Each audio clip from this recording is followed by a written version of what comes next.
உதயநிதி அவர்கள் வந்து கிரவுண்ட்ல இவ்வளவு நாளா ப்ரூவ் பண்ணிருக்காரு சார். ஒரு ஒரு ஒன்றும் ப்ரூவ் பண்ணல. ஒரு லெஜெண்டரி பொலிட்டிஷியனா வந்துட்டு இருக்காரு.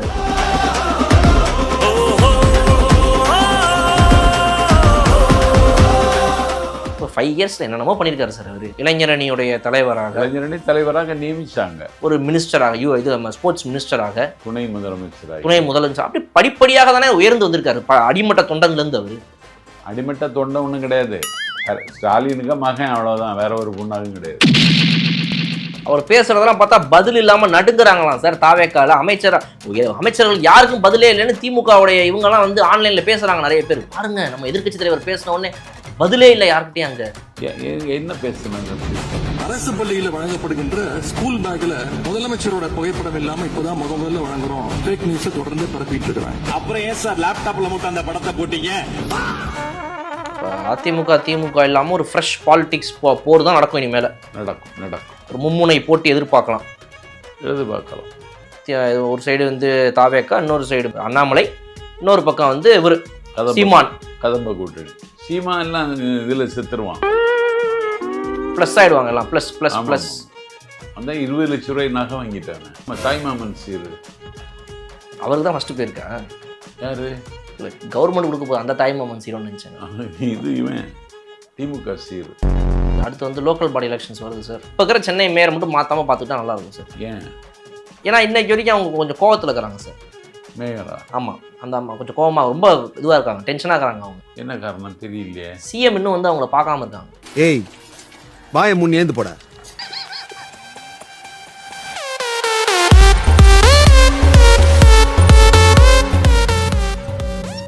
அது நல்லா தெம்ப திடகார்த்தமாக ஒருத்தர் போயிட்டு வந்துட்டு இருக்காரு, ஸ்டாலின் ஒருத்தர். அப்போ எப்படி சார் இவங்க 2 பேருக்குள்ள போட்டி வரும்? இல்லை, அவருக்கு தடகாத்திரத்தை நான் குறை சொல்லலை. தடகாத்திரமாக தான் இருக்கார். லண்டன் வரைக்கும் போயிட்டு வந்திருக்காரு. பேரனுடைய பட்டமளிப்பு விழாவில் கலந்து கொண்டு வந்திருக்காரு. திடமாக இருக்கணும்னு நான் விளைகிறேன். அது வேற. ஆனால் திமுகவினுடைய தலைமை பொறுப்பில் வந்து சேரணுங்கிற தாகமும் தவிப்பும் சகோதரி கனிமொழிக்கு இருக்கிறது. கீழ்மட்ட தொண்டர்கள் மத்தியில் அவர்களைத்தான் கொண்டு வரணும்னு ஒரு ஆதரவு இருக்கு. இரண்டாக ஒரு கட்சி பிளவு ஆகிறதுக்கு கூட இது ஒரு வழிவகுக்குன்ற ஒரு இதனாலே அது அந்த அச்சத்தோட அவங்க அதை பண்ணாமல் இருக்க தானே நிறைய வாய்ப்புகள் இருக்கு. நான் பார்த்துட்டாங்க, ஏற்கனவே ஏடிஎம்கே சாம்பிளை பார்த்துட்டாங்க எப்படி இன்னைக்கு ஆயிடுச்சு. இல்லை, எல்லாரும் கனிமொழியை ஏற்றுக்கொள்ளக்கூடிய காலம் கனிந்தாலும் ஆச்சரியப்படுவதற்கு இல்லை. உதயநிதி அவர்கள் வந்து கிரவுண்ட்ல இவ்வளவு நாளா ப்ரூவ் பண்ணிருக்காரு சார். ஒரு ஒன்றும் ப்ரூவ் பண்ணல. ஒரு லெஜெண்டரி பொலிட்டிஷியனா வந்துட்டு இருக்காரு. என்ன ஒண்ணுமே இல்லையே. ஒரு 5 இயர்ஸ்ல என்னென்னமோ பண்ணிருக்காரு சார். அவரு ஒண்ணுமே பண்ணல சார். ஒரு சாதாரண ஒரு தொண்டனாக இருந்து அன்னையிலேருந்து அதுலேருந்து வருஷம் பல வருஷம் எங்க தொண்டாம பல வருஷமா உழைச்சு அதுக்கப்புறம் கொஞ்சம் கொஞ்சமா பல வருஷமா ஒன்றும் உழைக்கல. இளைஞரணியுடைய தலைவராக நியமிச்சாங்க. நியமனம் தானே. சேப்பாக்கம் தொகுதி எம்எல்ஏவாக ஆகி அப்புறம் படிப்படியாக உயர்ந்து ஒரு மினிஸ்டராக, இது நம்ம ஸ்போர்ட்ஸ் மினிஸ்டராக, துணை முதலமைச்சர் அப்படி படிப்படியாக தானே உயர்ந்து வந்திருக்காரு. அடிமட்ட தொண்டன்லேருந்து அவர் அடிமட்ட தொண்டை ஒன்றும் கிடையாது. ஸ்டாலினுக்கு மகன், அவ்வளோதான். வேற ஒரு பொண்ணாகவும் கிடையாது. எதிர்கட்சி தலைவர் சார் இன்னைக்கு அவர். ஆமாம், அதை கூட சரியாக செய்ய தெரியல சார். கரெக்டாக பண்ணுறாரு சார். ஸ்டைலாக டைமுக்கு ஏற்ற மாதிரி கண்ணாடியை மாட்டுறாரு இப்படி அழகாக. அதுக்கப்புறம் வந்துட்டு மாசா டயலாக் பேசுகிறாரு, ஸ்கிரிப்டெலாம் வச்சுட்டு பஞ்ச் டயலாக் பேசுகிறாரு. இதை விட வேற என்ன சார் வேணும்? இல்லை, எதிர்கட்சி தலைவருங்கிறது, எதிர்கட்சி என்பது ஷேடோ கவர்மெண்ட், நிழல் அமைச்சரவை. அதிகாரத்தில் இருக்கிற கட்சி பலவீனமானால், அந்த கட்சி பெரும்பான்மை இழந்து விடுமானால், ஷேடோ கவர்மெண்ட்டுக்கு தலைமை தாங்கிறவர் தான் ஆளுநர் வந்து ஆட்சி அமைக்க கோர வேண்டும். அப்படி ஒரு பொறுப்பு. அந்த பொறுப்பை அலங்கரிக்க தகுதி இல்லாதவனுக்கு கையில் அந்த பொறுப்பு சிக்கிடுச்சு. அண்ணா முதலமைச்சராக இருந்த பொழுது கோவை கம்பன் கருத்திருமன் அன்றைக்கு எதிர்கட்சி தலைவர். வன்மருங்குல் வாழறக்கர் நெருக்க அங்கிருந்தார், கண்மருங்கெழுந்து என்னும் ஒரு துளிவர காணா, நன்மருந்து போல் நல்ல நற உணங்கும் நங்கை, மென்மருங்குல் போல் வேரொளங்கம் மெலிந்தாள் என்று சுந்தரகாண்டத்தில் கம்பன் பாட்டை சொல்லி 5 மணி நேரம் பேசுகிற ஆற்றல் பெற்றவர். காங்கிரஸ் கட்சியில் இருந்த ஒரு இலக்கியவாதி கோவை கம்பன் கருத்திருமன். கலைஞர் முதலமைச்சராக இருக்கும் பொழுது எங்கள் மாவட்டத்தை சார்ந்தவர் 1956 தாய் தமிழகத்தோடு கன்னியாகுமரி மாவட்டத்தை சேர்ப்பதற்கு ஒரு வீரம் எறிந்த போராட்டத்தை நடத்திய தளபதி மார்ஷல் நேசமணிக்கு பக்கபலமாக தக்க துணையாக இருந்த பொன்னப்பா நாடார் அன்றைக்கு கலைஞர் முதலமைச்சராக இருக்கும் பொழுது எதிர்க்கட்சி தலைவர். ஜெயலலிதா முதலமைச்சராக இருந்த காலத்தில் கலைஞர் எதிர்க்கட்சி தலைவர், மீண்டும் ஜெயலலிதா கலைஞர் முதலமைச்சரான பொழுது ஜெயலலிதா எதிர்க்கட்சி தலைவர். இப்படிப்பட்ட எதிர்க்கட்சி தலைவர்களை பார்த்த தமிழ்நாட்டில் ஒரு ஞான சூன்யம் அந்த இடத்துல இணைய உட்கார்ந்துருக்கு. எது பேசணுங்கிற தெளிவு கூட இல்லாதவர் உதயநிதி.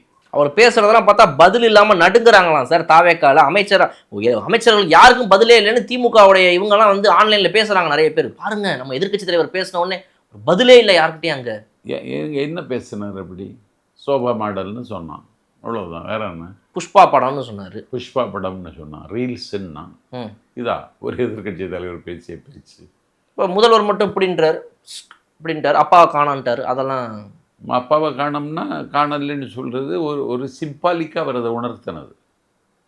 அது ட்ரிகர் பண்ணுதில்ல சார். 5 ஆண்டு காலம் முதலமைச்சராக இருந்தவர் மீண்டும் வெற்றி பெற்று சட்டமன்றத்துக்கு வர முடியலைங்கிறத சிம்பாலிக்கா சொன்னது. அது ட்ரிகர் பண்ணுதில்ல சார் டிஎம்கேவை.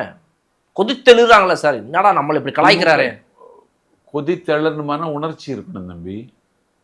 அந்த உணர்ச்சியெல்லாம் இன்னைக்கு திமுகவில் இல்லை சார். நீங்கள் பார்த்ததுலேயே மிக சிறந்த ஒரு எதிர்க்கட்சி தலைவராக இருந்தவர், ஒரு மிக சிறந்த ஒரு எதிர்க்கட்சியாக செயல்பட்டது சட்டமன்றத்தில் அந்த ஒரு 5 வருடம். என்னுடைய நினைவு இதுதான் அப்படின்னு நீங்கள் சொல்லக்கூடியது எது சார்? கலைஞர் தான்.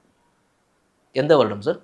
1977 to 82. எதனால்? எம்ஜிஆர் முதலமைச்சர், மாளாத செல்வாக்குள்ள தலைவன் எம்ஜிஆர். அந்த அரசாங்கத்திற்கு அன்றைக்கு அறைகூவல் விடுகிற இடத்துல இருந்தார். கலைஞர் சட்டமன்றத்தில் பேசுகிறாருன்னே அதிமுகவினுடைய ஆரக்கால்கள் ஆடும், அஸ்திவாரம் அசை. இன்றைய சட்டமன்றம் எப்படி சார் இருக்குது? இப்போ வந்து ஆகஸ்ட் 5ஆம் தேதி வந்து திரும்பவும் சட்டமன்றம் கூட போகுது. இது பற்றி 6ஆம் தேதி நிதிநிலை அறிக்கை தாக்கல். நிறைய அதற்கான வேலைகளை நிதியமைச்சர் மரிய வில்சன் செய்துட்ருக்காரு. சட்டமன்ற கூட்டத்தொடர் 1 மாதம் நடக்கும்னு நினைக்கிறேன் நான். சார், இப்போ இந்த சட்டமன்ற கூட்டத்தொடரில் ஒரு எதிர்பார்ப்பு எல்லார்ட்டையும் என்ன இருக்குது அப்படின்னா வந்துட்டு ஆக்கப்பூர்வமான ஒரு அரசியல் இருக்கணும். ஆமாம், இப்போ நீங்கள் சொல்கிற மாதிரி 1 மாத காலம் நடக்கணும்னு நீங்கள் சொல்கிறீங்க. ஆக்கப்பூர்வமாக இருக்கணும், பேச வேண்டியதை பேசணும், எல்லா தரப்புலேருந்து இரு தரப்பும் கேட்கப்படணும். ஏன்னா வந்து ஏற்கனவே தாவேக்க தரப்புலேருந்து பார்த்தீங்க அப்படின்னா வந்து இந்த லைவை கட் பண்ணாமல் ஃபுல்லாக போடுறதுங்கிற ஒரு விஷயத்த பண்ணுறாங்க அப்படின்றது. ஸோ அதனால் எல்லாமே ஆக்கப்பூர்வமாக நடக்கணும். அப்போ தான் மக்களுக்கு இது உபயோகமாக இருக்கும். அது இது முக்கியமான ஒரு காலகட்டம். இது தமிழக அரசியலுக்கு அடுத்த ஒரு 5 வருடத்துக்கு முக்கியமான. சட்டப்பேரவை தலைவர் ஒரு உறுப்பினர் தான், பிரேமலதா. அவங்களுக்கும் பேச வாய்ப்பு கொடுக்கிறார். சௌமியாவுக்கு வாய்ப்பு கொடுக்கிறார். கொங்கு மக்கள் முன்னேற்ற கழகத்தில் ஒருத்தர் இருக்கிறார், அவருக்கும் வாய்ப்பு கொடுக்கிறார். யார் பேச விரும்புகிறார்களோ எல்லாவற்றுக்கும் வாய்ப்பு கொடுக்கிறார். சபையை சுமூகமாக நடத்த வேண்டும், எல்லோருடைய பங்களிப்போடு சபை நடத்த வேண்டும் என்பதிலையும் சபாநாயகர் ஜேசிக்கு பிரபாகர் உறுதியாக இருக்கிறார். நீங்கள் என்ன எதிர்பார்க்குறீங்க சார்? குறிப்பிட்டு இந்த ஒரு விஷயத்தில் இது நல்லா இருக்கும் அப்படின்ற மாதிரி உங்களுடைய எதிர்பார்ப்பு என்ன? என்னுடைய எதிர்பார்ப்பு நிதிநிலை அறிக்கையில் என்ன சாராம்சம் வருது, நிதி வருவாயை பெருக்குவதற்கு என்ன வாய்ப்பு இருக்குது, என்ன சொல்ல போகிறார் நிதியமைச்சர் மரிய வில்சன், அவங்கிறத எதிர்பார்ப்பு எனக்கு இருக்குது சார். பழனி கோயில் சுற்றி இருக்கக்கூடிய ஒரு நிலத்துலேருந்து ஆரம்பித்து இன்னொரு இடத்துல ஒரு இந்த கோயிலுடைய நிலம்னு சொல்லி சில பிரச்சனைகள்லாம் வருது. தாவேக்க அரசு அதை எப்படி சமாளிச்சுது அப்படின்றத எல்லாரும் இப்போ யோசிச்சுட்டே இருக்கிறாங்க. என்னடா அது எப்படியாவது ஒரு பெரிய இதில் லாக் பண்ணிடலாம், அமைச்சர் ரமேஷ் அவரோட ரொம்ப ஓவராக துடிப்பாக இருக்கிறாரு, லாக்கை போடலான்னு பார்த்தா தப்பிச்சிடுறாங்க சார். இல்லை, அது கடந்த ஆட்சியில் நடந்த தவறு. இன்றைக்கு விசாரணை வளையத்துக்குள் இணை ஆணையர்கள் எல்லாம் இன்றைக்கி கொண்டு வரப்பட்டிருக்கிறார்கள். பத்திரப்பதிவுத்துறையினுடைய 3 மூத்த அதிகாரிகள் இன்றைக்கு விசாரணை நடத்துகிறார்கள். சம்பந்தப்பட்ட குற்றவாளிகள் 8 பேர் கைது செய்யப்பட்டிருக்கிறார்கள். இன்னும் சில பேர் கைதாக வாய்ப்பு இருக்கிறது. தாவேக்க அரசின் மீது எந்த குற்றச்சாட்டு வைக்க முடியாது. ஆகவே கடந்த ஆட்சி எவ்வளோ மோசமான ஆட்சி என்பதற்கு இந்த பழனி நில மோசடி ஒரு உதாரணம். பாஜகவுக்கு அரசியல் பண்ணுறதுக்கு கிடச்ச ஒரே ஸ்கோப்பு கடந்த ஒரு மாதம் இது ஒன்று தான் சார். அதையும் இப்படி டோட்டலாக க்ளோஸ் பண்ணிடுறது எல்லாம் சரியா சார்? அவங்களுக்கு ஒரு வாய்ப்பு கொடுக்கணும்ல. யாருக்கு? பாஜகவுக்கு. அதை வச்சு ஒரு அரசியல் பண்ணலாம். பாஜகவுக்கு இன்னி தமிழ்நாட்டில் வாய்ப்பெல்லாம் கிடையாது. பாஜகவுக்கு பாடை தான் இன்னி. ஆனால் திமுக அவங்கள சேர்த்துக்குன்ற மாதிரி பேச்சுவார்த்தை போகுது. அந்த காதல் நடந்துட்டுருக்கு. திமுக தொண்டர்கள்கிட்டே கேட்டால் இதில் என்ன தப்பு இருக்குது? திமுக கூடயே இருந்த காங்கிரஸ்லாம் மட்டும் நேரம் பார்த்து கலட்டி விட்டு பதவி கிடைக்குதுன்னு சொல்லிட்டு தாவேகா கிட்ட போலையா? அப்ப நாங்க ஏன் போய் அப்ப பாஜக கூட சேரக்கூடாது? அந்த மைண்டை செட் பண்ணிட்டாங்க. செட் பண்ணிட்டாங்க. தொண்டர்களும் அதுக்கு ஓகே ஆயிட்டாங்க. கிட்டத்தட்ட ஓகே ஆயிட்டாங்க. அதிகாரம் இல்லாமல் இருக்க முடியாது. திருச்சுழியில் நேற்றுக்கு நிர்மலா சீதாராமனே ஆடுறாள் பந்தடி. பக்கத்தில் தங்கம் தென்னரசு இருக்கிறான். அது பந்தடிக்கிறது இல்லை, பந்தத்துக்கான தொடக்கம். ஓ, நீங்க எப்படி பாக்குறீங்க? அது தமிழகத்துக்கு ஒரு நல்ல சுமூகமான ஒரு இதுவா இருக்குமா? இல்லை அது நீங்க எதிர்பார்த்தீங்களா சார் திரும்பவும் திமுக பாஜகலாம் சேரும்னு? இல்லை, திமுகவுக்கு வேறு வழி இல்லை. ஏன்னா திமுக ஏற்கனவே அவங்ககிட்ட கள்ளக்காதலில் தான் இருந்தாங்க. அண்ணா சாலையில் கலைஞர் சிலையை திறந்து வைக்க நீ ஏன் வெங்காய நாயுடுவை கூப்பிடணும்? ஒரு சென்ட்ரல் இதில் இருக்கிறாரு. நீ ராகுல் காந்தியை கூப்பிட்ருக்கணும், இல்லைன்னா சோனியா காந்தியை கூப்பிட்ருக்கணும், இல்லைன்னா ஆல் இண்டியா காங்கிரஸ் தலைவர் மல்லிகார்ஜுன கார்கேயை கூப்பிட்ருக்கணும். கலைஞர் நாணயம் வெளியீட்டு விழாவில் நீ ராஜ்நாத் சிங் எதுக்கு கூப்பிடுற? அதுக்கு ராகுல் காந்தியில் நீ சீஃப் கெஸ்ட்டாக கூப்பிட்ருக்கணும். சார் நாணயம் வெளியிடுறோம், ரிசர்வ் பேங்க் ஆஃப் இந்தியா கூட்டணின்னு சொல்லிட்டு பேருக்கா வச்சுருந்தீங்க. அந்த கட்சியினுடைய தலைவர்களை கூப்பிட்டு வந்து கலைஞர் நாணயம் வெளியிட்டிருந்தால் எவ்வளோ சிறப்பாக இருந்திருக்கும். ஒரு இன்வால்மெண்ட்டு இருக்குமா ராஜ்நாத் சிங்கிட்ட? நீ மத்திய அமைச்சர், டிஃபென்ஸ் மினிஸ்டர் என்கிற பந்தாவில் வந்தியை தவிர உனக்கும் கலைஞருக்கு என்ன தொடர்பு? ராகுல் காந்தி வந்திருந்தால் அந்த விழா சிறப்பாக அமைஞ்சிருக்கும். ஆகவே பிஜேபிக்கு கூட ஒரு கள்ள உறவில் தான் அவங்க இருந்தாங்க. சார் 31 எலெக்ஷனில் ஜெயிக்கணும் சார் திமுக. இதுக்கு என்ன சார் பண்ணாங்க மட்டும் சொல்லுங்கள் சார் சிம்பிளாக. திமுக ஜெயிக்க வாய்ப்பில்லை. திமுக களத்திலே இருக்குமாங்கிறதே எனக்கு டவுட். இரு மாபெரும் கட்சிகள், இவங்க இல்லாத ஒரு அரசியலே இருக்காது, எப்படியாவது ரிவைவ் ஆகி வந்துருவாங்கன்னு தான் நிறைய பேர் சொல்கிறாங்க. இல்லை, ரிவைவ் வர முடியாது, வருவதற்கான வாய்ப்பு இல்லை.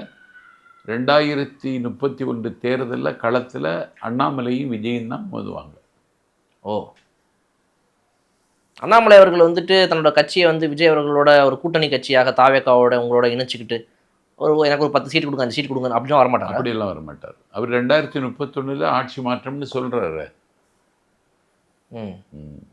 அவர் மேலே ஒரு எதிர்பார்ப்பு அரசியல் பார்வையாளர்களுக்கும் இளைஞர்களுக்கும் இருக்கிறது.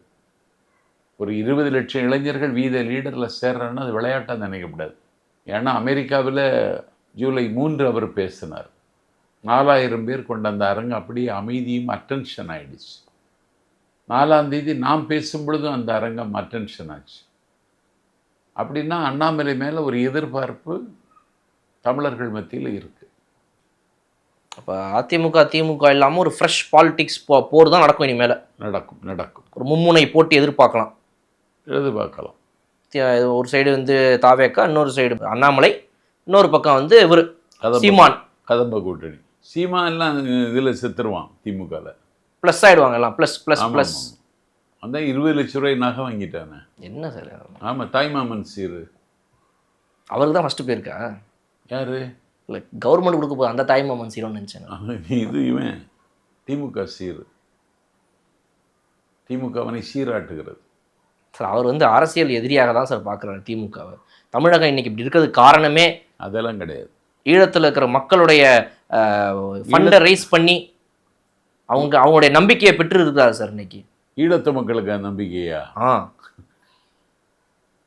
புலம்பெயர்ந்து யாரெல்லாம் வெளிநாடுகளுக்கு போயிருக்காங்களோ கூடாதெல்லாம் அறுத்து விட்டுருவாங்க. ஈழத்துக்கு போனோம்னா அவங்களாம் போயிட்டு தான் சார் வந்திருக்காரு. போய் பார்க்க சொல்லுங்க. போயிட்டு வந்துட்டேன். போக முடியாதுன்னு சார். அப்போ அது இன்னொரு கேட்டேன் சார். இப்போ ஒரு சின்ன டவுட்டு, நிறைய செய்திகள்லாம் பார்க்குறேன் சார். அதில் நியூஸ்லாம் வருது இந்த மாதிரி வந்து ஏதோ பார்ட்டி ஃபண்டு ஏதோ வாங்கிட்டு இருந்தாங்களாம். ஆமாம், திமுக. எப்படி அது என்னன்னு தெரியல சார். இது ஒரே குழப்பமாக இருக்குது சார். திமுக காரங்கள்ட்ட கேட்டால் அது என்னன்னு தெரியலன்னு சொல்கிறாங்க. வாங்கிட்டு தான் இருந்தாங்க. அதிமுக கேட்டால் அது தெரியலன்றாங்க. அது என்ன சார்?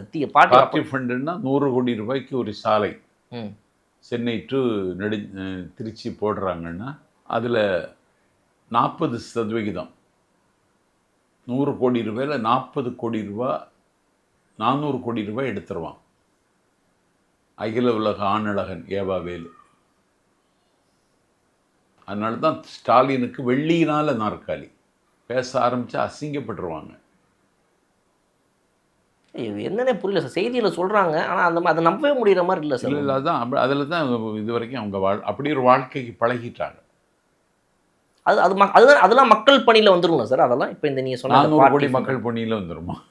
மக்கள் வந்து கொடுக்குற சம்பளமா, கவர்மெண்ட் சம்பளம் இல்லாம மக்கள் சம்பளம் ஒப்பந்தக்காரர் கொடுக்குறாங்க, ஒப்பந்தக்காரர் கொண்டு கொடுக்குறான். இது இன்னைக்கு ஒப்பந்தக்காரர்கள் கூட்டத்தை கோட்டையில் கூட்டுறார் ஆதவர்ஜுனா.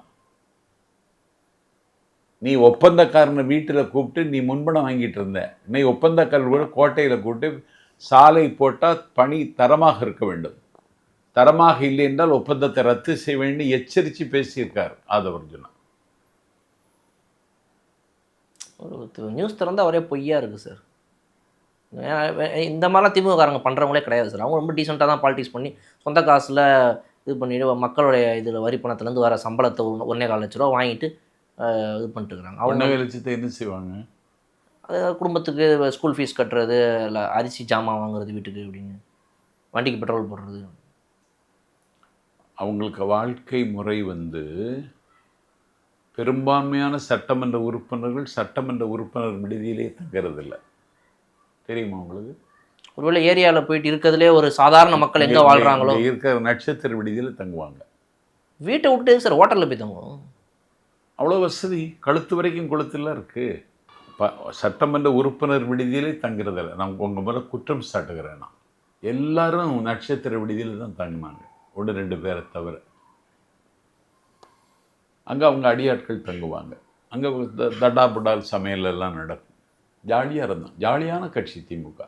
நம்ம நம்ப முடியல சார். ஏன்னா மக்கள் பணியிலேயே இருந்த நம்பணும். நீங்கள் ஒரு பட்டயம் கூட இல்லாத ஒரு பயலுக்கு என்னமோ லண்டனில் பிடுங்கனான்னு சொல்லிட்டு போய் ஸ்டாலின் நிற்கலாம். இதை விட கேவலம் வேறு ஏதாவது உண்டா? அது அவங்க சம்பாதிச்ச காசில் பையனை வந்து அனுப்பியிருக்காங்க. இதில் ஒரு எஜுகேஷன் லோன் ஏதாவது போட்டிருப்பாங்க சார். அதுதான். அதுக்கு போய் பாராட்டு விழாவுக்கு அங்கே போய் நிற்கிறான், அவன் கொண்டாட போய் நிற்கிறான் பாரு ஸ்டாலின்.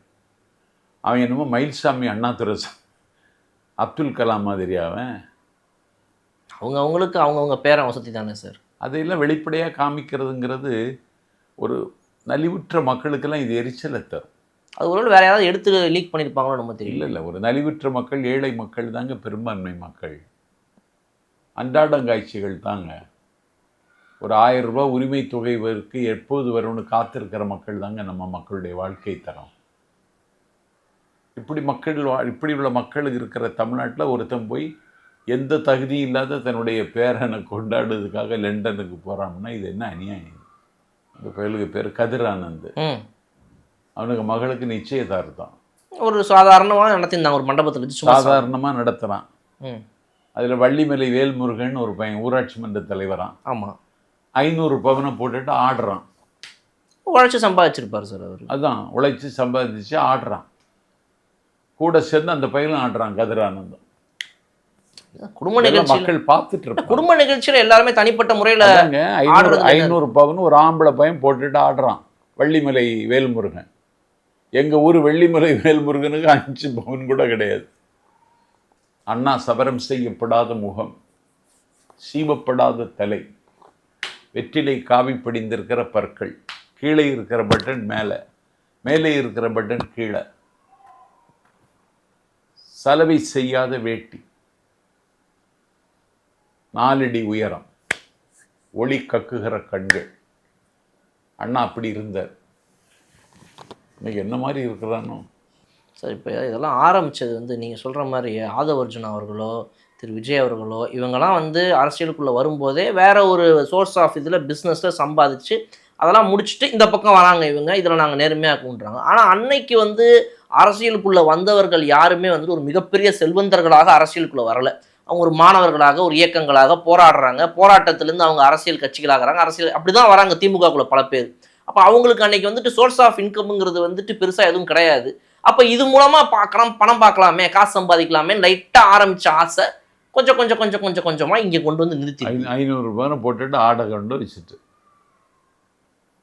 அப்போ இது யாரோட தப்பு சார்? இது அவங்களோட தப்பா, இந்த நாட்டோட தப்பா, இந்த மக்களோட தப்பா, இந்த அரசோட தப்பா? இது திமுகவினுடைய பலவீனமான தலைமை இதுக்கு காரணம்.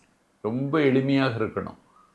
பாரத்ல பட்டம் பெற்ற காந்தி உழைக்கிற உழவனுக்கே சட்டை இல்லைன்னா எதற்கு சட்டைன்னு கேட்டார். லண்டனில் நடந்த மகாநாட்டுக்கு பக்கிரி வேஷத்தில் போனார். லண்டன் பிரபு அண்ணல் காந்தி இடத்துல இதுதான் உங்கள் ட்ரெஸ்ஸான்னு கேட்டார். எனக்கு சேர்த்து நீ போட்டிருக்க இல்லைன்னு சொல்லி பதில் சொல்லிட்டு வட்டமெஸ்ஸை மாநாட்டில் பேசிட்டு வந்தார். அப்படி உள்ள தலைவர்கள் வாழ்ந்த நாடு. இப்போ வந்துட்டு அடுத்து வந்து லோக்கல் பாடி எலெக்ஷன்ஸ் வருது சார். ஆமாம். அதில் வந்து தாவேக்கா எந்த அளவுக்கு ஒரு தரமான இது சம்பவத்தை பண்ணு நீங்கள் நினைக்கிறீங்க? 100 எல்லா இடத்துலையும் 100%, 100% வெற்றி பெறும். ஒன்று மட்டும் விட்டுறணும் சார். என்னது? இந்த மேயர் பதவிக்கு மட்டும் அவங்க ஒரே ஒரு மேயர், சென்னை மேயரை மட்டும் விட்டுறணும் சார் அவங்க. இல்லை, நான் மேயருக்கே நேரடியாக வாக்களிக்கிற முறை வரணும்னு தலைவரை சந்திச்சா சொல்லணும்னு இருக்கேன். பண்ணுங்க. பட் ஆனால் அந்த இப்போ இருக்கிற சென்னை மேயரை மட்டும் மாற்றாமல் பார்த்துக்கிட்டா நல்லா இருக்கும் சார். ஏன்? ஏன்னா இன்னைக்கு வரைக்கும் அவங்க கொஞ்சம் கோவத்தில் இருக்கிறாங்க சார். மேயரா? ஆமாம், அந்த அம்மா கொஞ்சம் கோவமாக ரொம்ப இதுவாக இருக்காங்க, டென்ஷனாக இருக்கிறாங்க அவங்க. என்ன காரணம் தெரியலையே. சிஎம் இன்னும் வந்து அவங்கள பார்க்காம இருக்காங்க. சிஎம் வந்து அவங்கள பார்க்கணுமா? ஓ, இன்னைக்கு வரைக்கும் நீங்கள் செய்தியில் எங்கேயாவது பார்த்தீங்களா சார்? எல்லாருமே சிஎம்மை சந்திச்சிட்டாங்க. இன்னைக்கு வரைக்கும் சிஎம் மட்டும் அவங்கள வந்து சந்திக்காமே இருக்காங்க. சிஎம்முக்கு புரோட்டோக்கால் அப்படி இருக்கணும்னு சட்டம் இல்லையே. அவங்களுக்கு தெரியாத புரோட்டோக்காலா சார்? கரெக்டாக எல்லாத்தையும் கரெக்டாக பண்ணி சிஎம் யாரையும் சந்திக்கக்கூடாது. மீண்டும் இன்னொரு நேர்காணலில் சந்திப்போம். உங்கள் நேரத்துக்கு நன்றி சார். நன்றி.